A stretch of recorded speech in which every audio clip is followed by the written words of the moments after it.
E aí pessoal, tudo beleza com vocês? Aqui é o João do Megamed e hoje vou falar sobre anemia falciforme. A anemia falciforme ela é uma doença que se encontra num grupo de doenças conhecidas como hemoglobinopatias. As hemoglobinopatias são doenças hereditárias das hemoglobinas. E dentro desse grupo também encontramos as talassemias. A anemia falciforme ela é uma doença monogenética, ou seja, apenas a mutação de um único gene causa a doença. E nesse caso seria a mutação do gene beta. O gene beta é o gene que codifica a subunidade beta da hemoglobina. E o que acontece nesse caso então? Você tem, ao longo de todo o material no material genético do gene beta, a alteração do seguinte códon. O códon GAG se altera para o códon GTG. Então, a adenina é substituída pela timina. E, consequentemente, a proteína que é gerada por este gene é diferente da proteína que é gerada por esse gene. Por quê? Porque o sexto aminoácido da proteína, que deveria ser o ácido glutâmico, se torna a valina. E essa alteração de ácido glutâmico para a valina na proteína que é gerada pelo gene altera toda a conformação da hemácia do paciente e leva a todas as alterações da anemia falciforme. Quanto ao genótipo, aqui temos a comparação de um genótipo normal. Então, em um genótipo normal, a pessoa ela teria dois alelos BA, que levaria a duas subunidades beta saudáveis na hemoglobina. Agora, quando a pessoa ela recebe de um dos pais um alelo normal e de outro dos pais um alelo mutado, você teria uma pessoa que ela tem traço falciforme, ou seja, ela não tem a doença falciforme, mas ela tem um traço falciforme. A hemoglobina dela, ela tem uma das subunidades alterada, mas isso não consegue alterar totalmente a sua hemácia. Então a sua hemácia, ela tem características parcialmente normais. Porém, pessoal, um detalhe aqui é que essa pessoa que tem o traço falciforme, se ela for em altas altitudes, ou seja, se ela subir, por exemplo, uma montanha com altas altitudes, ela começa a sentir alguns dos sintomas que uma pessoa com anemia falciforme completa sentiria. Então, a pessoa com um traço falciforme, ela é normal, nas condições normais de temperatura ambiente, porém, se ela fizer um grande esforço físico, se ela subir uma alta altitude, ela começa a apresentar sintomas que uma pessoa com anemia falciforme verdadeira, ali, completa, apresentaria. E uma pessoa com anemia falciforme completa é uma pessoa que tem os dois alelos mutados, ou seja, BS e BS, e consequentemente suas duas subunidades beta são mutadas, então você aqui, essa subunidade é mutada, essa aqui também, e isso faz com que a sua hemácia ela se torne em forma de foice, ou seja, falciforme. Então, essa hemácia aqui totalmente mutada. E por que essa hemácia toma essa forma? A hemácia ela tem essa forma pela seguinte questão. Em uma hemácia normal, você tem várias hemoglobinas.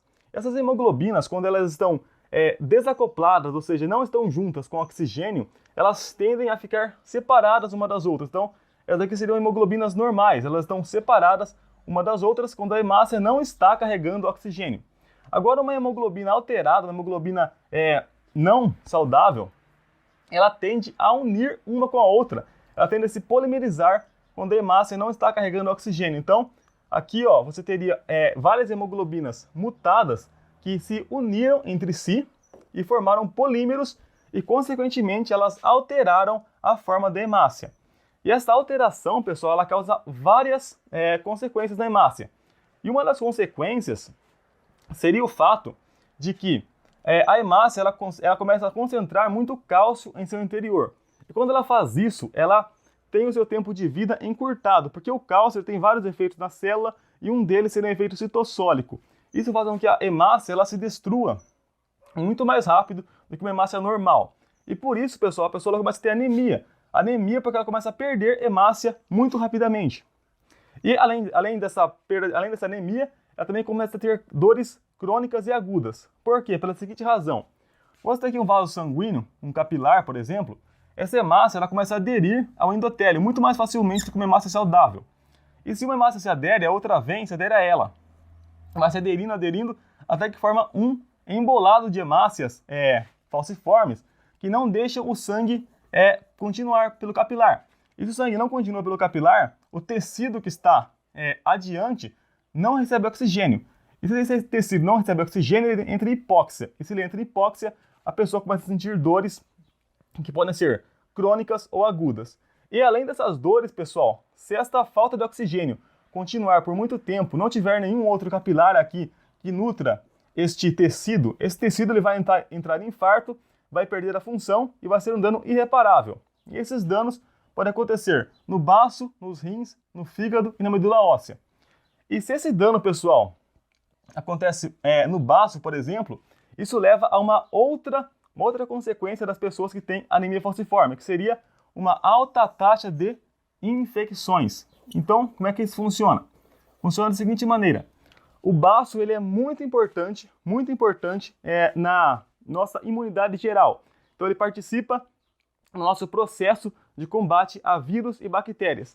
Se esse baço está lesado, porque não tem sangue chegando nele, então ele não consegue fazer o seu papel direito, ele tem uma insuficiência nesse baço, ele não consegue desempenhar esse papel na nossa imunidade. E se ele não faz isso, pessoal, nós ficamos muito mais suscetíveis, muito mais com risco aumentado para termos infecções por vírus e por bactérias. E isso, pessoal, muitas vezes pode corresponder a um sério risco de vida para a pessoa que tem anemia falciforme. E um detalhe aqui, pessoal, eu expliquei antes que essa pessoa aqui, ela poderia ter alguns desses sintomas de uma pessoa que tem anemia falciforme verdadeira, mesmo não tendo os dois genes mutados, mesmo tendo apenas um traço falciforme, quando subisse em altas altitudes. Isso é explicado, pessoal, porque em altas altitudes você teria uma menor quantidade de oxigênio. E com uma menor quantidade de oxigênio, mesmo essas hemoglobinas que não são totalmente mutadas, começam a se juntar. Então você teria essas hemoglobinas se juntando a outras hemoglobinas, formando uma espécie de polímero, como em uma hemácia totalmente mutada. E isso causaria alguns dos sintomas de uma pessoa com anemia falciforme verdadeira. Então foi isso, pessoal. Espero que tenham curtido o vídeo. Qualquer coisa, deixem nos comentários. Curtam o vídeo, se inscrevam no canal. E é isso aí. Falou, até mais.